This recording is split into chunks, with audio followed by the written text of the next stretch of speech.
Y'all, so it looks like the NDAs have expired because the girls are talking, okay?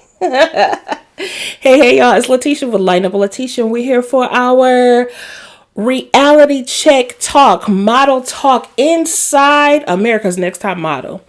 So, if you watched the 3-part series, it's a documentary for the behind the scenes of America's Next Top Model. I know you were probably surprised to see some things, shocked at some things, but we're here to talk about it because I definitely have some thoughts. Now, first of all, let me just give a little bit of a history of myself. First of all, the show itself started in 2003, and I was modeling back then as well, plus size modeling. It was fairly new. The show made it like they were the ones that kind of introduced plus size modeling when that was totally not even the case. There were other models out there. Even while Takara was coming up as well, there were working plus size models out there. Now, I did some regional things, some fashion shows. I would be more considered what was like a commercial model. So like things like magazines, catalogs, that sort of thing. I did a few fun things. I did not make a lot of money because I'm not even about to front like that. I did not make a lot of money, but I made some friends, had a lot of fun. But I can attest to the fact that, child, it's a really nasty business. Yeah, things and people are really not that cute and not that cool. So anyway, I watched the show faithfully the first 3 seasons 1, 2, and 3 faithfully. And then I kind of fell off and sporadically I watched 4, 5, and 6. And now after that, I stopped watching. So I don't know who all the rest of the models are, but I know those core first 6 season contestants. You know, that's where we get of course, Eva and Takara and Kenya and Yaya DaCosta and Johanna Mercedes. If y'all remember all of them. Those are Shandy, of course, who's also mentioned in this documentary. So, I did want to share a couple of things. You know, I did a little something. I will say, modeling's so different now. I'm certain of it. And I think if those ladies knew the things that now that they didn't know then, child, they would be much better off. But you only know what you know. And guess what? When you're young, you do things that more seasoned people probably won't do. But even in this day and age, like, I know that people still they're signed to agencies and things like that. But with the rise in social media, honestly, people don't always have to go that particular route. Now, back in, because that was in 2003, early 2000s, the route was, there was a couple of different ways. Like, if you weren't discovered somewhere, you could actually go to, like, a modeling school, like a Barbizon or I forgot some other agencies, you know, but you can go and get taught. It's actually a scam, y'all. But afterwards, after you graduate, you can then get signed to an agency that's attached usually to the school itself. And then you might get a little work. And that's actually what I did. Again, not knowing. I was young then, didn't know what I was doing. I did get caught up with the schooling thing, but you know what? You live and you learn, and I had fun doing it. I did get signed to that agency. And like I said, I made a little bit of money, but the things that I was like making money on, they weren't like a lot of fashion stuff. Like, I got casted in this, it ended up being a drag show. Now, at the time, I didn't know that's what it was. Until a friend of mine was like, you do know that that's a drag show. But it was so much fun. It was a production. And if you guys know me well enough to know I'm very animated. And I have acting chops behind me as well. So it was definitely right up my alley to just be that type of creative to go out there and do stuff like that.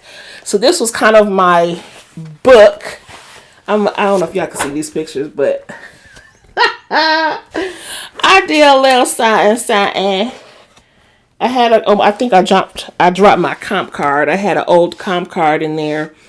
Again, I didn't get a lot of work, but I had a lot of fun. I went on a lot of photo shoots. I met a lot of great photographers and other people in the industry, people that I came up with.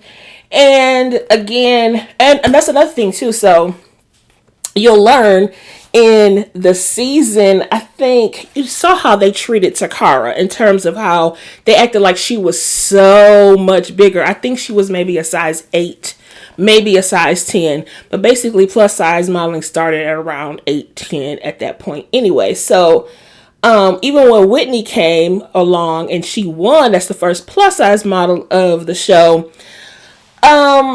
You can imagine that the successful plus size models were going to be on the smaller side. I was never on the smaller side.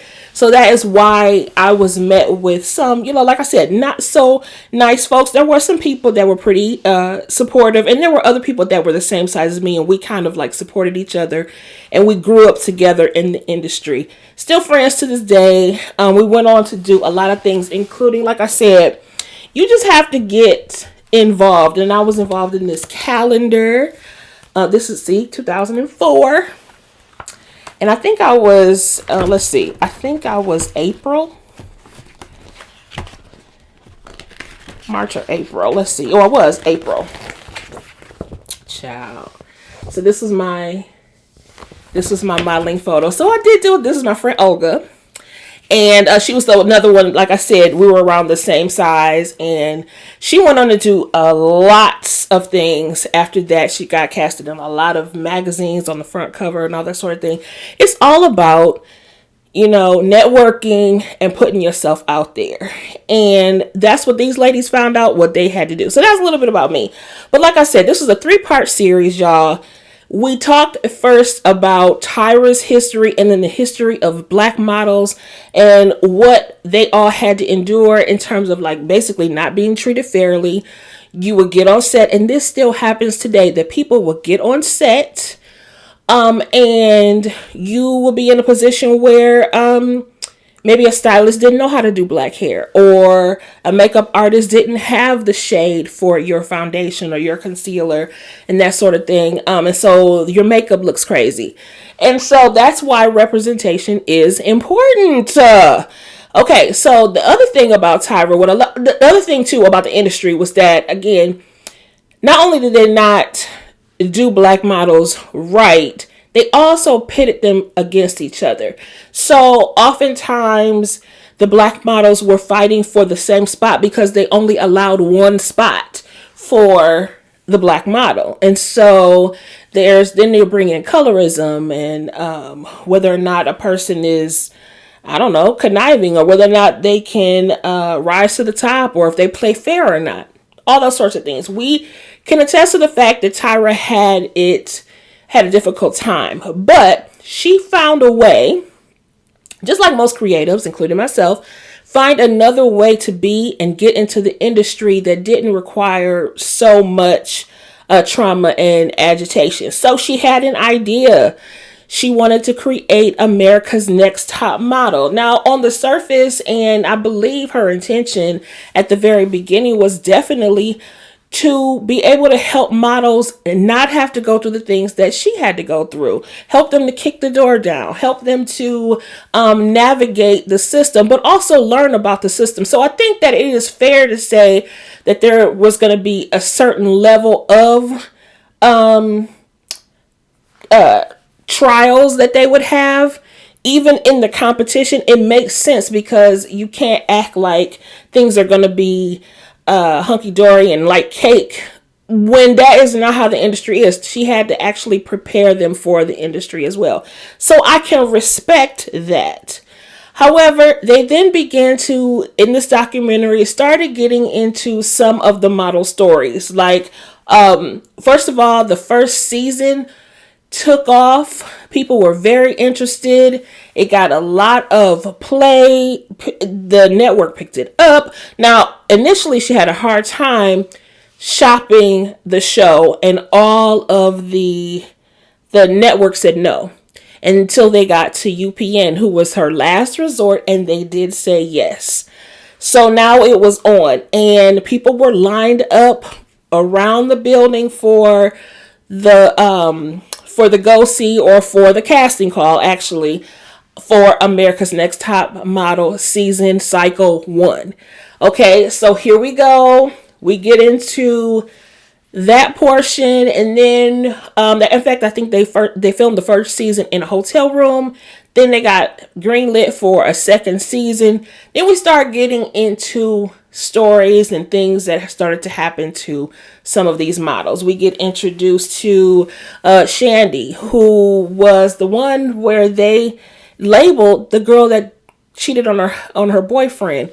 When the way it was presented, actually, now this one is very controversial, because she believes, and as we saw, she was SA'd, right? But one might, and there have been people that were out there arguing about it, the fact that they were both drunk, and yeah, unfortunately she was drunk. She could not give consent. This guy climbed on top of her, and then later the next morning she realizes, oh my gosh, they had sexual relations. Now, in all fairness, she was in the hot tub. They had gotten drunk. I mean, that's not in all fairness, but you know what I mean. I mean, she was definitely hot and heavy with it. She was kissing the dude and all that sort of thing. Unfortunately, her story just did not. It was very heartbreaking, to be honest. She lost her confidence. She wanted to go home. She had to call on camera her boyfriend, who called her a B, and it was just humiliating, and not to mention traumatic, not to mention hurtful, but she got a chance to, tell her story. And then she went on to say that when Tyra brought her back for her talk show, Shandy mentioned she had never seen the actual episode, had no desire to see it, and asked her not to show it. And Tyra showed it anyway. Also, we have the story of Danielle, who was our bubbly black girl who ended up winning. And she had a very noticeable gap, which played up into her character. Like, it was totally cute on her. But Tyra made her believe, or actually, I don't know if she ever believed it, but she tried to make everyone believe that Danielle was not going to get any work at all if she did not close that gap at least a little bit. So during that season, she actually did get her gap closed up a little bit, not completely. In addition to Joni, who had like additional teeth and teeth that were on top of each other, they both got their teeth done. Now, Joni, while she wanted to have her teeth done, she said they didn't do it correctly. Even to this day, she has trouble biting down. Oh my gosh. Again, traumatic situations. And of course, the infamous scene with "I was rooting for you" with Tiffany. Let me tell you something. The way that this was documented, this documentary, I knew it was going to be something up with it when we saw Tyra show up in it. Not saying that she shouldn't have been in it, but the way she showed up in it. She was very stoic. You showed up with like kind of an Inspector Gadget trench coat on. Let me tell you something. Everybody in the documentary looked well, except Tyra. In my opinion, Tyra looked like all of the guilt, all of the shame, all of the anything toxic associated with the show, all played out in her face. I'm sorry, she looked old. I mean, she did not look good like everybody else. Everybody else kind of looked supple. They looked like they had aged well. She looks like she has not aged well. It looked like everything was just written all over her face. And she was stoic and disassociated. It was actually a very weird interaction that I felt like Tyra had with the interviewer. She was, we'll get to it. We'll get to it. Now, in my opinion, the show itself, now at the time, again, I was tuned in, I thought for the most part, I was like, oh my gosh, this was, parts of it was funny. I was like, it was kind of interesting. I liked some of the challenges. I was like, oh, okay, this is interesting. But in truth, those challenges didn't have anything to do with fashion. And there were times that I side-eyed those things. Now, again, let us be for real. At the time, again, the audience was tuned in. We were tuned into it. But I have to admit, there were times that I was really like, oh my gosh. Because I remember when they did the switching of the races, and I was never okay with that. Not ever. But anyway, personally, I feel like the show just became a huge humiliation ritual. I mean, they played on every insecurity that the girls had. They exploited the models themselves. They exploited, anybody that surrounded them. And in one particular photo shoot they did, they were supposed to play unhoused people or homeless folks. And then they had real unhoused people in the shoot. How inappropriate, how crude, how rude, how just, that is inhumane. Like, really. And actually, I don't remember that shoot. So when it got brought up in the documentary, I was shocked about that. Other things they were doing, like I said, they were doing challenges that had nothing to do with the industry whatsoever, and they were potentially dangerous. They were covering up, or they were glossing over all types of scandals, including sexual harassment. Like I said, the forced plastic surgery that they did hella body shaming in this show, big, small, otherwise, especially with Kenya. She was also featured as well, where they were showing her eating this bagel, and they made it like she was eating like 2 or 3 bagels. They showed it like 3 times, when the truth is she had the exact same bagel, and they kept playing the same feature. But then they made her do, when they did the 7 Deadly Sins photo shoot, she had gluttony. And then when they had the safari one, she had the elephant. So they were trying to make it like she was the fat girl and that she had gained weight and that she didn't take it seriously. Again, body shaming and doing the absolute most.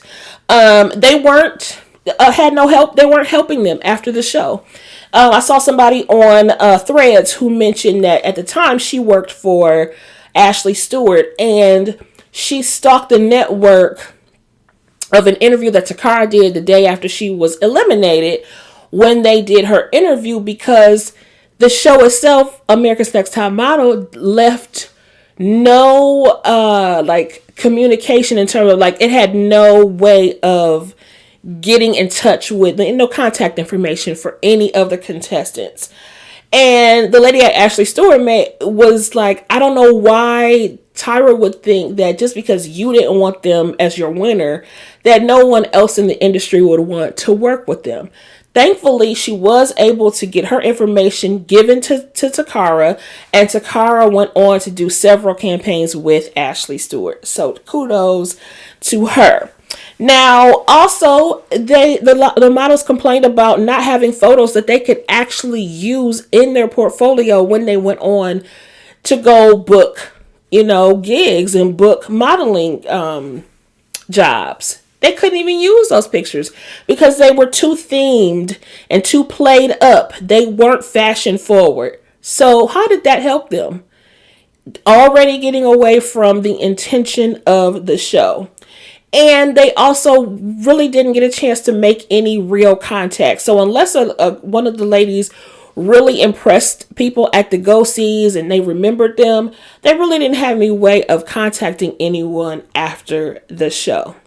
Now, child, who's to blame? Now, naturally, Tyra is going to be blamed, baby, because also naturally she gets the fame and the credit for when it was absolutely successful. So if it's in her name for the good, it's going to be in her name for the bad. But the truth is, child, every damn body on there was a mean girl. Okay, look at the show Mean Girl and how everybody wanted to be in close proximity of Regina George. who was obviously a bully, who was obviously the meanest of the mean girls. She was all, remember that part at the very end where they said, they said, raise your hand if you've been personally victimized by Regina George. And even some of the staff and faculty had raised their hands. But the truth is, a lot of times people want to be in close proximity of that mean girl. And in that case, that mean girl is Tyra. So yes, she gonna absolutely be blamed because baby, it is your fault. This was your idea. And so therefore, you're gonna also take the blame. You were absolutely mean and a tyrant to those girls. You have an ego problem. And in my opinion, a narc is gonna narc, child. But let us not forget that Ken Mock, also one of the executive producers, he's sitting his butt on the sideline when he was over there making all types of decisions, child. Now, also, let us not forget Kenya Barris was also listed as one of the creators. Now, this one could be a little controversial, and I don't have a lot of information about him in terms of, we know he was one of the creators, but he was not mentioned. He was not featured at all in this documentary. But we don't know to what extent he actually played a part in this show at all. He could have just simply put his name on it because he wanted to help create it. And some people say that he's being protected because he's inked some deals with Netflix. So who knows? But his name should be listed somewhere. Then we get to Nigel, who comes across as, the nice guy, and he, in fact, he was hired to go to be the calm and the nice one up against the extremely nasty Janice Dickinson, who used to tear the models apart from limb to limb, child. But I don't have much on Nigel except that he was complicit. But then let's talk about Jay Manuel. Okay, so Jay Manuel, who him and his cheekbones made their debut in the documentary as well. I feel like he looks good, almost as good as he did back in the early 2000s. And he gets to talking about basically like there were times that he wanted to leave the show. It had gotten too hot. He did not feel good about some of the shoots. He didn't want to participate, but basically said he was threatened about being blackballed, so he stayed on. Now, it's one thing for you to, for them to threaten you about being blackballed, and you say, okay, fine, I'll stay a season or two. He stayed an additional 10 seasons. He was trying to leave on the 8th season. He didn't leave until the 18th season, when actually he and Nigel and Miss J got fired. Yeah. But then he went on to write this novel that I just personally finished. And why did he play out so many of what happened with America's Next Top Model? Almost even down to, remember I told you about the Shandy story? The girl's name in the book, I believe, was Mandy. Sir. Moving on. Okay, so then we're going to talk about Miss J, runaway queen. Miss J taught Tyra to walk on the runway when she was 16 years old. But we do find out something upsetting about him, that in 2022, he actually had a stroke. And he could not walk or talk. And now he is talking again. And now he is actually up and walking. Not back on the runway quite yet. But even in the documentary, he said, I'm not walking yet. Not yet.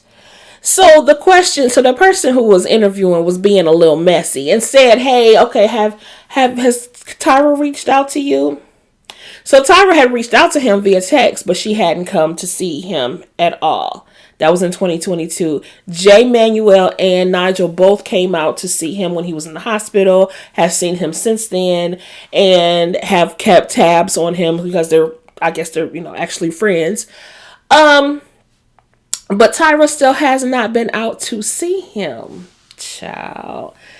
Uh, but listen, and while I sympathize with Miss J, baby, you don't get no pass. You and Jay, y'all, the Jays, they were complicit. They were mean girls right along with Tyra. They were okay with exploiting. They were okay with talking to these girls crazy. They were okay with even having the nerve calling folks UGLY. I'm like, child, the nerve of people, don't even do it. I don't get it. No, then now they're talking against Tyra because why? Because she fired them in 2018. Tyra's response about having to do this, she's like, oh, well, bosses have bosses. And while I understand that as well, girl, if these people were your friends, you could have pulled them aside and said something to them. It's really out of my hands, network, blah, blah, blah. She let them go and went on to do all these other crazy cycles. There was a cycle of all petite, short women. There was a cycle of men, of course. They did an all-stars where they brought some people back. And they went all the way to do up to like cycle 24. But you could tell every single year after that, they just got more and more desperate. And at this point, it's truly a reality show. There was nothing about it that really even talked about real modeling. It was just for show ratings and all that. And the more outrageous, the better. Child. And I didn't even watch those. But I will say, tidbit for our family business fans, as Marie was actually on one of the cycles. I do not remember which one because I didn't watch it. But that's the one that plays Kendall on Family Business New Orleans. That's the nephew or niece, actually, with the short haircut, with the short fade that's colored. Yes, she was on America's Next Top Model as well.